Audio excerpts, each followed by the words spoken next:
Boa noite, igreja. A graça e a paz.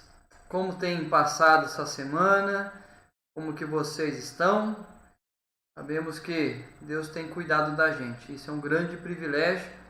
E hoje é tempo de agradecer, é tempo de falar com Ele através da oração. É tempo de aprendermos um pouco mais sobre a oração e desfrutarmos daquilo que Deus quer fazer, daquilo que Deus pode fazer e a certeza daquilo que Deus vai fazer sobre a nossa vida. Eu quero convidar você a ficar aí com a gente nesse tempo de palavra, tempo de louvar a Deus, um tempo especial de compartilharmos os nossos pedidos de oração. Então você já pode deixar aí no chat aí do Facebook, deixar marcado aí qual é o seu pedido de oração para hoje. E nós iremos orar pela sua vida. Nós já temos aqui anotados outros pedidos que nos foram passados aí ao longo da semana, alguns pedidos que foram feitos a semana passada, e é tempo de buscar a Deus, é tempo de colocar a nossa vida em oração, na presença de Deus, para experimentarmos a paz que excede todo entendimento. E mais uma vez eu peço para você compartilhar o vídeo, compartilhar na sua página do Facebook, abrindo aí uma sala de vídeo e deixando que seus amigos também assistam essa mensagem e também sejam abençoados pelo Evangelho, tá bom? Então aí, coloca aí no sataninho que você está aí no celular, no computador, compartilhar, vai jogar para o seu Facebook e aí então vai aparecer lá, abrir sala de vídeo. Aí você clica, automaticamente vai abrir uma sala de vídeo na sua página do Facebook, tá bom, queridos? Então faça isso para a gente poder compartilhar esse evangelho com outras pessoas e mais pessoas possam entender a importância da oração na vida de cada um de nós, tá bom? Quero começar com aquela frase que nós temos conversado aqui todas as quintas-feiras dentro dessa série de mensagens. Orações de uma quarentena. O que a quarentena tem provocado em nós e a partir daquilo que a quarentena tem provocado em nós, como que nós podemos entender as razões pelas quais nós devemos falar com Deus. Então é um momento diferente, é um momento vivenciado unicamente na nossa história. Eu nunca pastoreei neste momento, vocês também nunca passaram por um momento como esse. É tudo novo, é tudo diferente, como nós trabalhamos na série aos domingos, é um novo normal. Então, diante deste momento, nós temos percebido algumas realidades e a importância de nós orarmos de forma específica em relação a esta nova realidade que nós estamos vivenciando. Então, fique com a gente, nós iremos conversar sobre mais um ponto importante. Já falamos sobre espiritualidade, falamos sobre família, falamos sobre providência, já falamos sobre ansiedade. Tudo isso tem aí salvo no Facebook da igreja ou no canal da igreja no YouTube. Então tem tudo salvo, disponível para você. E hoje, mais um tema importante para que nós possamos orar diante desse tempo de aflição que nós estamos passando. E aí, uma frase que nós temos citado aqui todas as quintas-feiras: a oração é o antídoto para todas as nossas aflições. É esta a razão que nós temos o Conectados em Oração, porque entendemos que a oração é o antídoto, é ela que vai nos dar o caminho, nos dar a direção para sairmos desta aflição e aí experimentarmos a paz que excede todo entendimento. Eu quero convidar você a isso, a um tempo de oração e em seguida um tempo de meditação na palavra de Deus. Vamos lá, queridos, vamos orar. Feche seus olhos, conecte-se aí com Deus através da oração, entendendo que Ele ouve e Ele se faz presente, respondendo às nossas orações. Vamos orar? Pai, diante da Tua presença nós estamos, entendendo, Pai, que não é um culto presencial, mas é tão real quanto, porque nós estamos na Tua presença.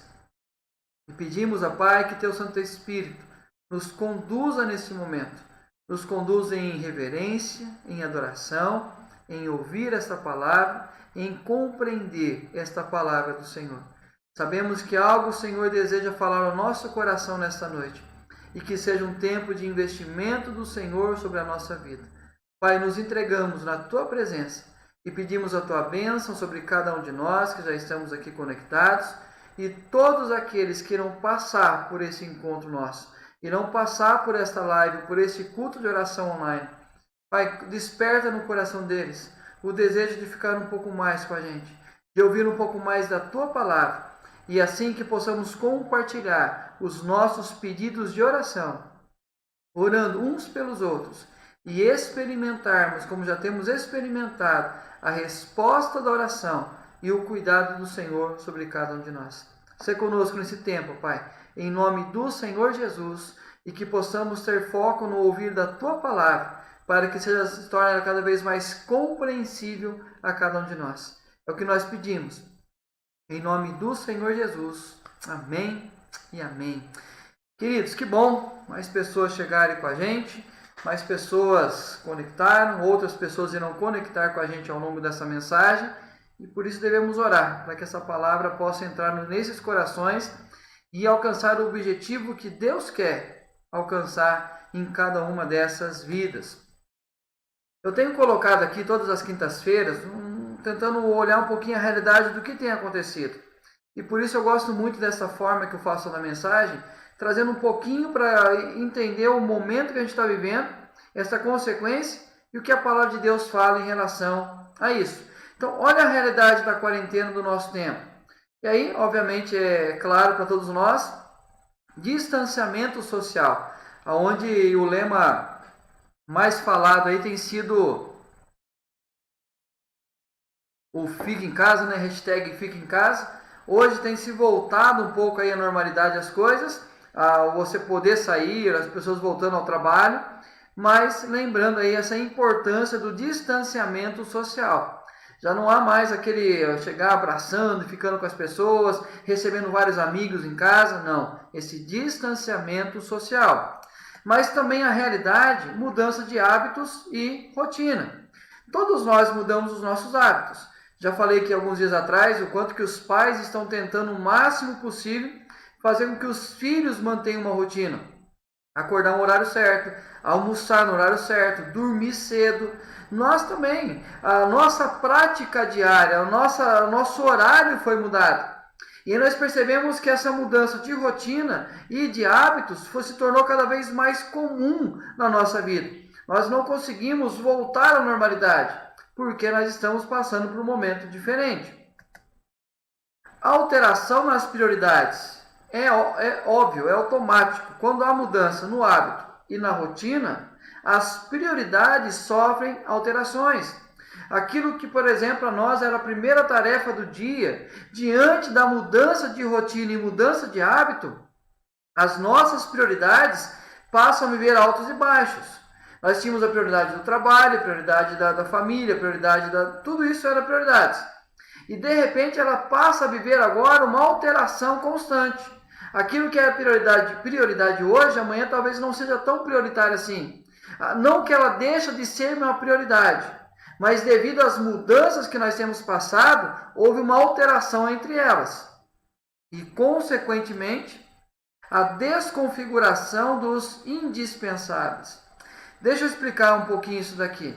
Sabe aquilo que você considerava indispensável para a sua vida? Aquilo que era essencial para a sua vida?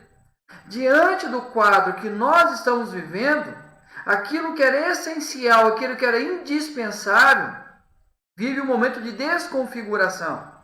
Então aquilo que você entendia, não, isso aqui é fundamental para a minha vida, isso aqui eu não posso abrir mão, eu não posso alterar o tempo que eu tenho com isso, porque é essencial para a minha vida.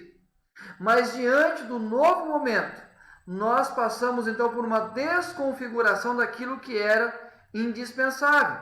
E aí então aquilo que nós acreditávamos que era essencial, sofre uma grande desconfiguração, e nós percebemos o quanto que nós estamos deixando de lado aquilo que nós acreditávamos que era essencial. E eu vou falar de um ponto hoje que é mais marcante para a gente. Aquilo que eu acreditava ser indispensável, mas sofreu agora uma desconfiguração e, infelizmente, ele se torna muitas vezes dispensável na nossa vida. Eu vejo que a maior razão de tudo isso acontecer é o que eu tenho chamado aqui de isolamento comunitário. Isolamento social é aquilo que toda a humanidade no mundo inteiro está vivenciando. Mas eu pego um trecho disso, um pedacinho disso, e chamo de isolamento comunitário, que é o isolamento da nossa comunidade de fé. É o isolamento da nossa comunidade cristã. É o isolamento que nós estamos passando diante da realidade igreja da nossa vida. Então, hoje, diante do isolamento social, nós também somos impedidos ou aconselhados a não nos reunirmos presencialmente, fisicamente, com toda a igreja. Então, o que tem causado toda essa realidade, boa parte disso é o isolamento comunitário. Só para a gente entender um pouco mais sobre esse isolamento comunitário, o que ele tem causado em muitos de nós. Muitos de nós temos passado por essas consequências por não podermos nos reunir presencialmente com a nossa igreja. Olha uma consequência: esfriamento espiritual. Lembra que eu falei? A desconfiguração dos indispensáveis. Aquilo que nós acreditávamos ser essencial se tornou agora algo que temos deixado de lado. E muitos de nós, pelo isolamento comunitário, temos passado por um esfriamento espiritual, um enfraquecimento na fé. E aqui esse enfraquecimento na fé é a fé bíblica, que é exatamente o conjunto de pensamentos, o conjunto de doutrinas, o conjunto de convicções. Então, muitas pessoas estão deixando aquilo que era a convicção plena de fé na sua vida, ela começa a deixar de lado como consequência do isolamento comunitário. Então, por que tem se aumentado a ansiedade, a depressão? Por que tem se aumentado tantas coisas na nossa vida, o nosso medo, as nossas preocupações? Porque, diante do isolamento comunitário, eu deixo de ouvir a fé cristã, eu deixo de ouvir a palavra de Deus e, consequentemente, passo por enfraquecimento naquilo que eu creio. Procrastinação condicional. O que é uma procrastinação? O que é procrastinar? É você jogar para frente. Não, eu vou fazer. Não, eu vou fazer. E por que condicional? Você procrastina, você joga à frente até uma condição mudar. Infelizmente, muitos de nós estamos procrastinando a nossa fé, o nosso comprometimento diante de uma condição. Não, assim que voltar à igreja, no primeiro culto eu estarei presente, assim tudo volta à normalidade. Então eu coloco uma condição: eu estou adiando o meu compromisso, eu estou adiando o meu crescimento, eu estou adiando a minha espiritualidade, adiando a minha fé, com uma condição: até que a igreja volte. E aí, queridos, como responsabilidade disso? Terceirização da responsabilidade. Nós tentamos achar culpados para o momento espiritual que nós estamos vivenciando. A culpa, obviamente, sempre é do pastor, porque o pastor não quer voltar, o pastor não quer fazer culto, o pastor não quer se encontrar, o pastor não faz isso, o pastor não faz aquilo. Esse é o primeiro ponto. O segundo, a gente tira a figura do pastor, mas liga a figura igreja. Ah, mas também não está tendo culto na igreja. Mas também a igreja não faz culto. Ah, mas também a igreja não faz grupos pequenos. A igreja... Aí eu tento transferir a responsabilidade minha de crescimento na intimidade com Deus para outras pessoas. E uma forma bem visível que tem acontecido é a desvalorização do virtual. Se você prestou atenção na oração que eu fiz agora, começando o culto, vai entender quando eu disse: não é presencial, mas é real. Queridos, o nosso culto que está acontecendo agora não é presencial, nós reunidos no mesmo espaço. Mas ele é tão real quanto. Por quê? Porque nós estamos na presença de Deus, nós estamos nesse momento ouvindo a palavra de Deus, e neste exato momento, o Espírito Santo está movendo em cada um de nós, nos abrindo o entendimento, nos preparando o coração para recebermos a palavra de Deus, para que Deus produza em nós aquilo que é vontade dele. Então, este momento não é presencial, mas é real. Mas muitos colocam aí diante desse isolamento comunitário a desvalorização do virtual, acreditando-se que isso não é importante, que isso não é essencial para a sua vida. E aí, queridos, uma pergunta que todos os pastores e líderes têm feito. Isso aqui tem sido muito comum entre pastores nas suas lives, pastores conversando com pastores, líderes quando eles param para pensar em igreja. É esta pergunta: qual igreja teremos quando voltarmos? E aqui não é a questão do que vai se fazer na igreja, mas são as pessoas. Quais pessoas voltarão para a nossa igreja? Eu tenho tido uma impressão muito clara que muitas pessoas que frequentavam conosco até março não voltarão com a gente a partir da volta da igreja. Elas não estarão mais fazendo parte da nossa igreja. Algumas porque já estão frequentando outras igrejas, algumas porque já estão mais conectadas com outras lives, algumas que não conseguiram se adaptar a este momento e não entender a limitação minha como pastor, a limitação nossa quanto a equipamentos para que nós possamos transmitir, o não investimento. Eu creio que não seja o momento de investir hoje em material para transmitir o culto, mas quando voltarmos, a prioridade vai ser investimento para transmitir os cultos. Então, tudo isso, as pessoas que têm acompanhado aqui na live, eu sei também que muitas outras pessoas que não eram da nossa igreja, que passarão a frequentar a nossa igreja, diante do que elas têm ouvido nas lives, diante do que elas têm visto a nossa igreja fazendo nesse momento de pandemia. Então, queridos, a pergunta é: qual igreja teremos quando voltarmos? Se você me perguntar assim, pastor, quais pessoas o Senhor acredita que voltarão a frequentar com a gente quando tudo se normalizar? Eu vou contar nos dedos aqui as pessoas que eu acredito que continuarão com a gente. Por quê?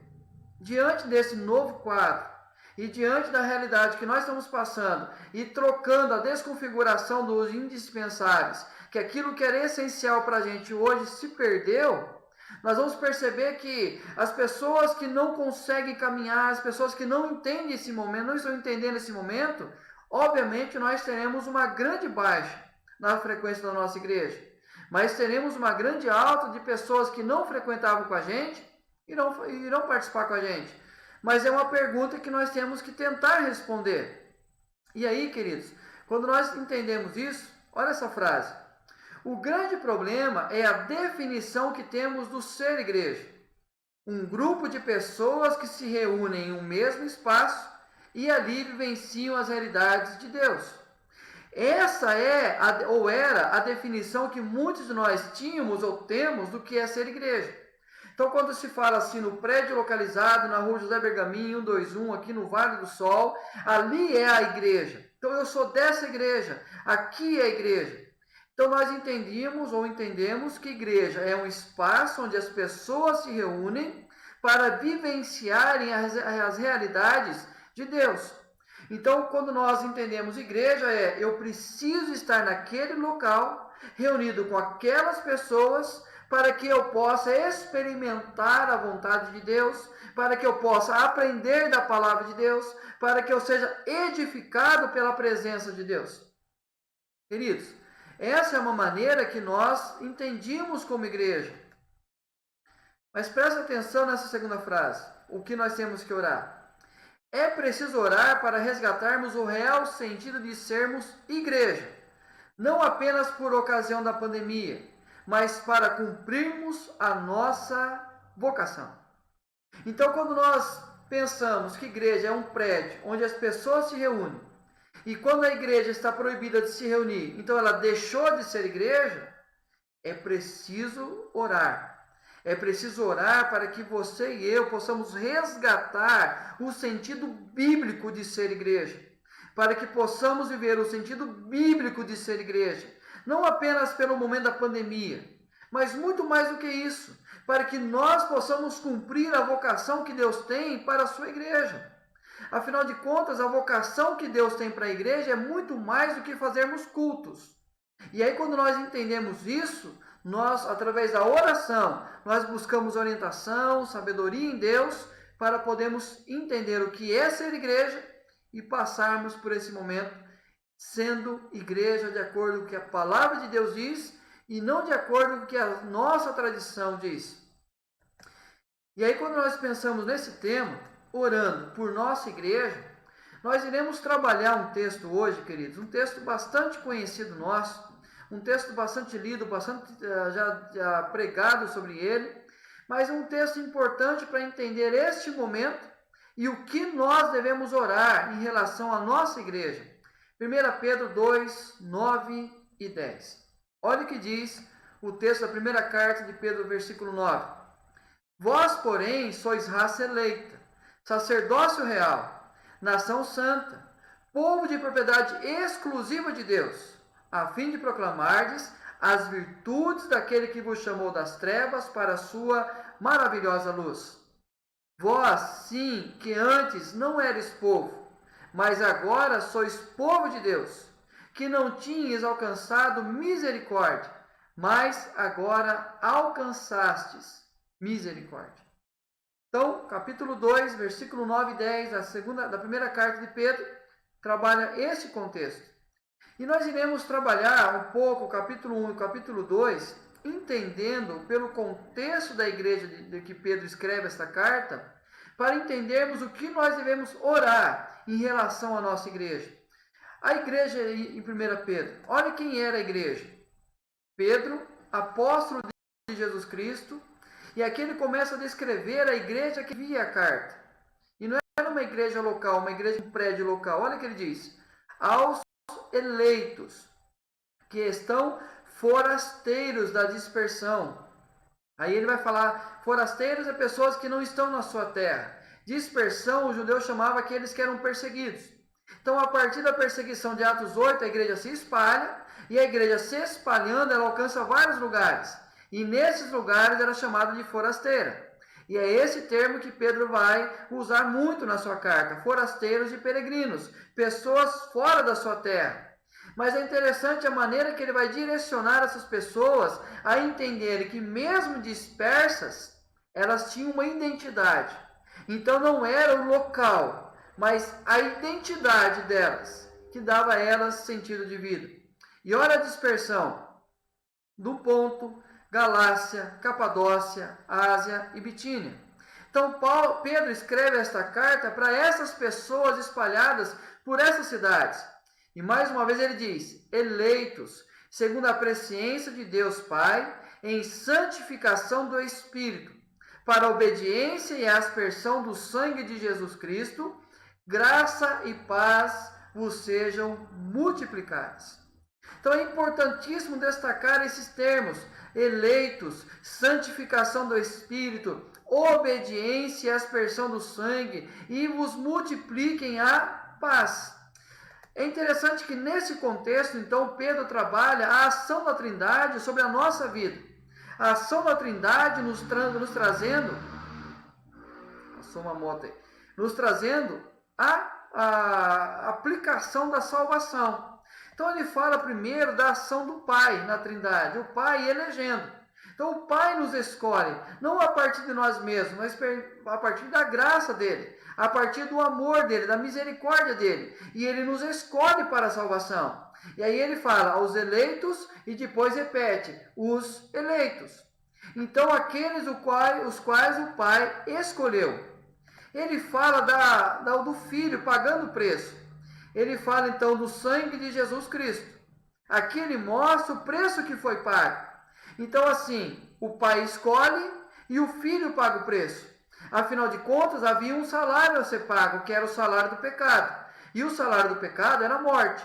Então nós deveríamos morrer, nós iríamos morrer, pagar o pecado com a nossa morte, mas morte eterna, condenação. Porque a nossa vida não era suficiente, por causa do pecado, pagar o salário que nós devíamos. E aí então Jesus Cristo paga o preço necessário. E ele vive uma vida santa, perfeita, e ele paga um sacrifício perfeito diante de Deus. E o Espírito Santo, que ele diz, a santificação do Espírito, que é exatamente a aplicação da salvação na nossa vida. Jesus, Deus Pai, nos escolhe, mas havia um preço a ser pago. Jesus paga o preço, mas esse preço foi fora de nós e precisava ser aplicado em nós para que se tornasse válido. É como se, por exemplo, alguém pagou a sua conta, mas você não tem um comprovante dessa conta que foi paga. E aí o cobrador vem cobrar você. E você fala assim, tá paga. Cadê o comprovante? Você não tem. Então o que acontece? Jesus pagou o preço. Mas para que fosse válido para a nossa vida esse preço, o Espírito Santo aplica isso na nossa vida, nos iluminando a mente, preparando o coração, nos dando vida para olhar para o Evangelho, entender o Evangelho, apontar para Jesus e nós abraçarmos a fé em Jesus. Então, a ação da Trindade. E nessa igreja que vivia então a dispersão, Pedro então fala do fortalecimento na fé. Uma igreja espalhada, mas que tinha que ser fortalecido na fé. E aí ele fala, como se fortalecer na fé? Porque nós somos eleitos de Deus. Nós somos um povo escolhido de Deus. Então, como um povo escolhido e eleito e paga um alto preço, nós precisamos buscar o fortalecimento na fé. Somos cuidados por Deus. Então, quando ele fala que ele nos escolheu, ele nos conduz ao entendimento, e aí então esse Deus vai cuidar de cada um de nós, esse Deus vai sustentar cada um de nós. Então, quando ele fala que a santificação do Espírito é o Espírito agindo, o Espírito cuidando, o Espírito tratando nosso coração, para que nós possamos nos fortalecer na fé. E aí, temos um objetivo, que é a obediência a Deus. Então, eu era rebelde a Deus, Cristo foi obediente, agora eu estou em Cristo e, consequentemente, eu me torno obediente a Deus. Então, nós temos um objetivo. Mesmo na dispersão, eu preciso lembrar a minha identidade. Eu sou eleito de Deus. Lembrar a quem eu pertenço. Eu sou cuidado por Deus. E lembrar qual que é o objetivo da minha vida. Obedecer a Deus. Então, quando nós entendemos esse contexto e o que Pedro insere àqueles irmãos, nós entendemos para a nossa vida também. Então, nós entendemos, a partir dessa carta de Pedro, capítulo 2, as razões pelas quais nós que estamos hoje vendo uma dispersão, orar para que nós sejamos fortalecidos, obedientes e continuemos a crescer na nossa fé. Então, vamos aprender 3 motivos ou 3 formas de orar em relação à nossa igreja. Nós como igreja, a nossa igreja aqui do Vale do Sol, o que você e eu precisamos orar em relação à igreja? Primeira lição, reconsideração do que é dispensável e do indispensável. Lembra lá no começo? Se você não lembra, assista depois essa mensagem de novo, que eu falei aqui uma desconfiguração do indispensável. Então nós precisamos parar nesse momento e reconsiderar o que é dispensável para a nossa vida e o que é indispensável. Olha o que diz o texto. Despojando-vos, portanto, de toda maldade e dó, de hipocrisias e invejas, e de toda sorte de maledicências. Aqui, nesse contexto, Pedro vai falar para a gente o que é dispensável. O que você pode jogar fora da sua vida. O que você pode descartar da sua vida. O que você pode e deve, como o imperativo que ele diz, despojar, é tirar a velha roupa e jogar fora, literalmente. Olha o que é dispensável. Primeiro, aquilo que não devemos ser. Então ele vai dizer assim, toda maldade e dolo. Não sejamos maliciosos no sentido de provocar o mal para alguém, e muito menos ter a intenção de praticar o mal. Então nós não podemos nesse momento permitir que a maldade entre no nosso coração. Aquilo que não devemos fazer. Aí ele fala de hipocrisia, inveja e toda sorte de maledicências. Hipocrisia é você passar por um papel que não é você. Então você literalmente é ser um ator. É você interpretar um outro papel. Então, neste momento, nós temos que dispensar qualquer possibilidade de passarmos por aquilo que não somos. Então, se nós somos eleitos de Deus, neste momento eu preciso continuar vivendo como um eleito de Deus. Então, o que é dispensável? Dispensável é você tentar passar por aquilo que você não é. Mas também aquilo que não devemos sentir. Então, aquilo que eu não devo sentir. A inveja, por exemplo, é uma coisa que eu não posso sentir de forma alguma. Eu não posso, como a gente lê no Salmo 133, Salmo de Asaf, que ele invejou os ímpios. Ele invejou aqueles que não temiam a Deus. E, queridos, é uma grande tendência quando nós alimentarmos a nossa fé apenas na comunidade e afastado dessa comunidade, há uma grande tendência de nos identificarmos com outras realidades. É a negociação dos valores e princípios. Então, o que é dispensável? O que não devemos ser, não devemos fazer e não devemos sentir. Estas coisas, esse sentimento, maldade, dolo, hipocrisia, inveja, maledicência, tira. A maledicência nada mais é do que você trazer uma má fama de alguém. Então, quando você fala de alguém, destruindo a fama daquele alguém, afetando quem é aquele alguém, não faça. Mas nesse contexto mesmo, ele vai falar o que é indispensável para a gente. O que se torna indispensável? E aí o texto fala: desejai ardentemente, como crianças recém-nascidas, o genuíno leite espiritual, para que por ele vos seja dado crescimento para a salvação. O que é indispensável? Primeiro, sede espiritual. Queridos, não é porque eu não frequento uma comunidade agora presencialmente que eu vou passar por um esfriamento espiritual de forma alguma. O que é indispensável para nós? Sede espiritual. Desejar ardentemente. Desejar profundamente, mais profundo do nosso coração, das nossas vontades. Ter uma sede espiritual. O que é indispensável? O alimento espiritual. Como eu disse, muitos estão desconfigurando o indispensável. E uma das coisas que tem se tornado dispensável é ouvir a palavra. É se alimentar a palavra. Tem pessoas que fazem 2 meses, que não 2 ou 3 meses, que não ouvem, não assistem um culto. E não ouvem a palavra de Deus. Não estou falando apenas do culto nosso, queridos. Qualquer outro culto. Mas alimento espiritual, neste momento, é indispensável. E também crescimento espiritual. Para que por ele vos seja dado crescimento. Nós não podemos estagnar na nossa fé. Nós temos que aprender a reconsiderar o que é dispensável e o que é indispensável. E o que é indispensável na nossa vida, sede espiritual, alimento espiritual e crescimento espiritual. Queridos, se um desses 3 tem sido negociado na sua vida e você tem deixado de lado, tornado isso dispensável, cuidado, por graça e misericórdia, reveja, reconsidere na sua vida o que você tem desconsiderado como dispensável e aquilo que é indispensável, para que você priorize o que Deus prioriza. Mas a segunda lição, para edificação e unidade de todos a partir de Cristo. Orarmos para a edificação e unidade de todos a partir de Cristo. Isso é fundamental, não a partir do prédio, mas nós somos igreja não porque nós frequentamos o mesmo espaço, nós somos igreja porque nós estamos no mesmo Cristo. Isso nos faz igreja. Isso nos faz ser igreja. Olha o que o texto diz. Chegando-vos para ele, a pedra que vive, rejeitada sim pelos homens, mas para com Deus eleita e preciosa. Também vós mesmos, como pedras que vivem, sois casa espiritual para serdes sacerdócio santo, a fim de oferecerdes sacrifícios espirituais agradáveis a Deus por intermédio de Jesus Cristo. No mesmo contexto desse texto, nós buscamos o que é dispensável. O que é despojar da minha vida? O que se torna dispensável?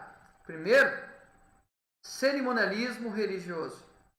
Infelizmente, nós herdamos tradições religiosas da nossa vida que nós acreditamos que o cerimonialismo é fundamental, essencial para alimentar a nossa fé. Queridos, entenda uma coisa aqui. Tudo que nós fazemos quanto igreja presencial é fundamental para nós. É fundamental para o nosso crescimento. É fundamental para a nossa maturidade. Porém, isso tudo é também dispensável. Eles auxiliam, eles vão acrescentar. Mas não é de tal forma que sem aquilo eu não busco a Deus. Sem aquilo eu não vivencio a vontade de Deus. Sem aquilo eu preciso daquilo para buscar a Deus.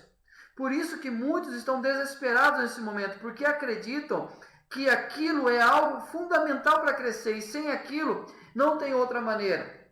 Mas o cerimonialismo é dispensável para a gente. É o que Pedro está falando aqui.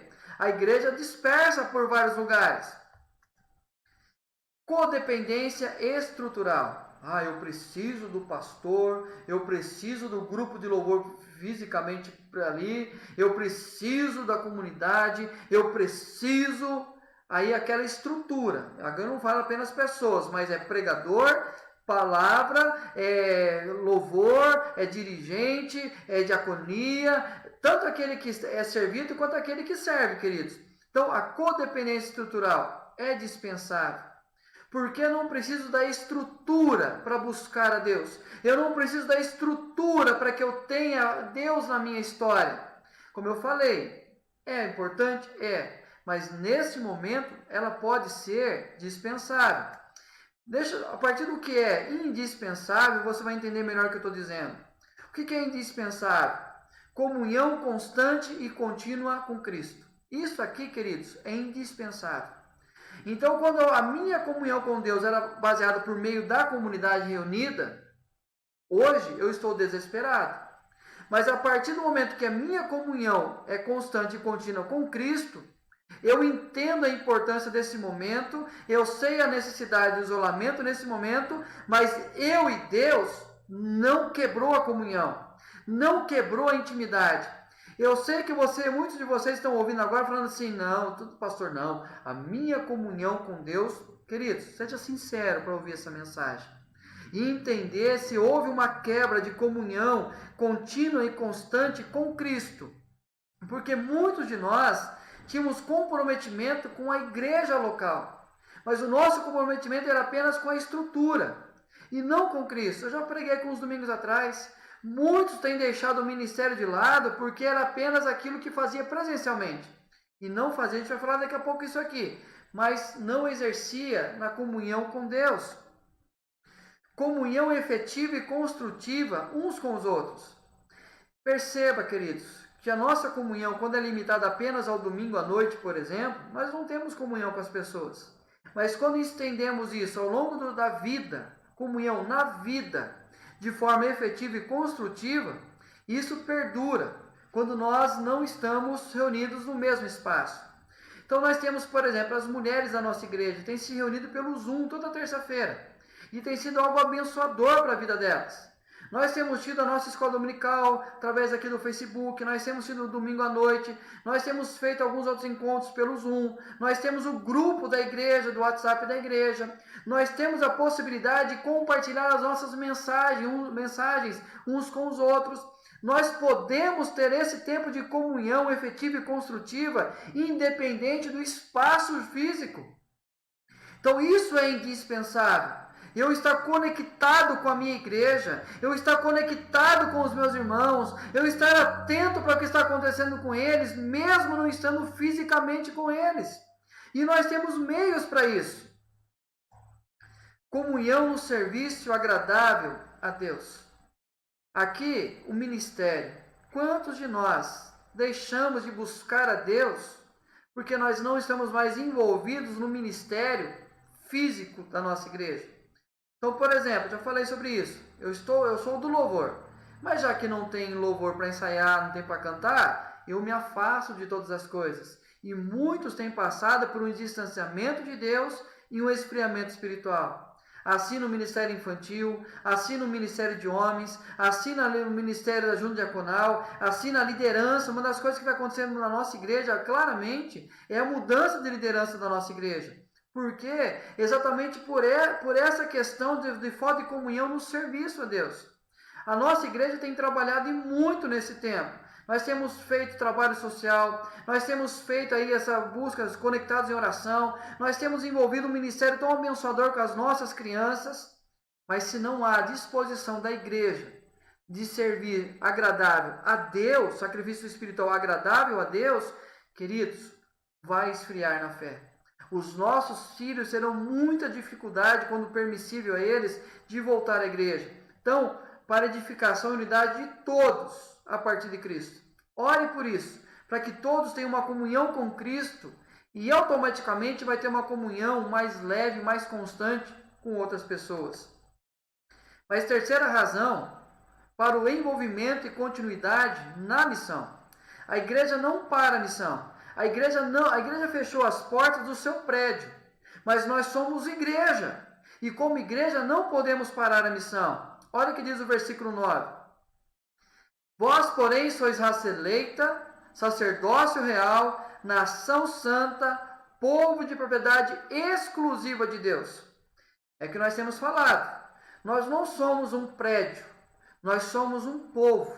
E um povo que pertence a Deus. E quando tudo está normal, esse povo, como parte desse povo, nós nos encontramos publicamente. É apenas uma parte do ser igreja, apenas uma parte. Mas não define o ser igreja. O ser igreja é raça eleita, é sacerdócio real, é nação santa, é povo de propriedade exclusiva de Deus. Isso nos identifica como igreja. Isso é identidade de igreja. Então, quando nós temos essa identidade e nos é tirado o prédio, nós continuamos cumprindo a nossa missão, que é proclamar. Caso contrário, a igreja não cresceria na China, lugar proibido de ter igreja por prédio público. E a igreja continua crescendo, a igreja continua espalhando. Por quê? Porque ela conhece a sua identidade. O que é dispensável aqui nesse texto? Primeiro, centralização no prédio para servirmos. É importante? É. A igreja voltará? Voltará. Mas, queridos, centralizar no prédio para servir, centralizar no prédio para fazer parte de ministérios, centralizar no prédio para estarmos bem espiritualmente, isso é dispensável. A individualização dos ministérios para exercê-los. O que eu quero dizer com isso daqui? Para desempenhar o meu ministério com as crianças, precisa dividir. Então, lá na igreja, precisa pegar as crianças, levar para um lado, e ali eu vou exercer o meu ministério. Agora, nesse período de quarentena, não, eu não vou desempenhar o meu ministério. O louvor. O louvor quando tem o momento do louvor da igreja, então é individualizado. Aquele momento do louvor, eu uso o meu ministério. O momento da pregação. Tem lá na igreja física, a hora de pregar, ali eu desempenho o meu ministério. Queridos, isso aqui é dispensável. Eu não preciso estar num momento que tem tudo reunido para quando dividir, eu faça o meu ministério acontecer. Mas o que é indispensável quanto missão da igreja? Primeiro, consciência de quem somos em Cristo. Entenda, nós somos raça eleita, nós somos um povo, nós somos sacerdotes, sacerdócio real. É isso que nós somos. E o que nos identifica é Cristo, o que nós somos em Cristo. E o que é indispensável? A essência da missão recebida. Fazei discípulos. Queridos, nós não somos chamados para fazer culto, de forma alguma. Nós somos chamados para fazer discípulos. Essa é a missão. A igreja faz culto focado em fazer discípulos. A igreja fazia eventos focados em fazer discípulos. A igreja cumpria sua missão em fazer discípulos. A igreja não se reúne, mas ela continua fazendo discípulos de Jesus. E aí, a profundidade da transformação nossa como referencial da missão. Olha, vocês eram trevas, agora é povo. E tem muita gente que ainda é trevas e precisa ser povo. A igreja orar para o envolvimento e continuidade da igreja na missão.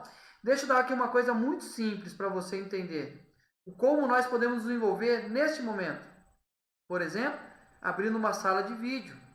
Agora nessa mensagem. Compartilhando depois nas suas redes sociais a mensagem. Quer uma coisa que... Vou abrir o coração aqui. Uma coisa que eu sofro, por exemplo, com a nossa igreja local aqui do Vale do Sol. A dificuldade que a nossa igreja tem em compartilhar o que a nossa igreja faz. Simples. Compartilhei hoje à tarde com vocês o culto hoje, o convite do culto hoje. Quantos de vocês compartilharam em grupos isso? Quantos de vocês que colocaram no story do Facebook ou na story do Instagram? Quantos de vocês compartilharam nas redes sociais de vocês? Só para entender, queridos, o quanto nós precisamos orar para que haja envolvimento e continuidade da igreja na missão. Para a gente poder fechar o culto aqui, nesse momento nosso, e aí entender quais as razões que vamos orar, tudo isso que nós falamos até agora tem uma condição, uma condicional. É essa aqui do versículo 3. Se é que já tendes a experiência de que o Senhor é bondoso. Se vocês têm a experiência de que o Senhor é bondoso, e aí ele descreve o que é o que nós devemos fazer. Então, tudo que eu falei até agora, em relação a orar, nós só iremos fazer isso se nós já tivermos a experiência que o Senhor é bondoso. Você tem a experiência que o Senhor é bondoso? Fechando a mensagem, orando por nossa igreja, de forma resumida, 3 motivos para orar pela nossa igreja. Primeiro motivo, crescimento espiritual, contínuo e constante. Que todos da nossa igreja, da sua igreja local, você vai orar por eles, para que eles continuem tendo um crescimento espiritual contínuo e constante. Independente da nossa volta, que nós possamos orar por isso. Segundo motivo, comunhão profunda com Deus e uns com os outros. Orar para que todos nós, nesse isolamento comunitário, tenhamos comunhão profunda com Deus, com Cristo e também uns com os outros. Possamos participar mais, possamos estreitar os vínculos, usar as ferramentas que nós temos para poder andarmos mais unidos. E terceiro motivo, missão ininterrupta, almejando novos discípulos de Jesus. A igreja estrutura parou. A igreja, povo, não pode parar. A nossa missão é fazer discípulos de Jesus. A missão é ininterrupta. Ela não pode se interromper. Queridos, vai ficar aí disposto para vocês aí essa mensagem. Vamos cantar um hino. Enquanto estivermos cantando esse hino, eu peço que você coloque aí no chat do Facebook e do YouTube os seus pedidos de oração, tá bom? Nós vimos aí 3 motivos para orarmos pela nossa igreja e depois nós iremos compartilhar outros pedidos de oração aí que você vai deixar colocado aí no chat, tá bom, queridos? Então vamos cantar o hino 299, que fala exatamente dessa motivação nossa de orarmos pela nossa igreja.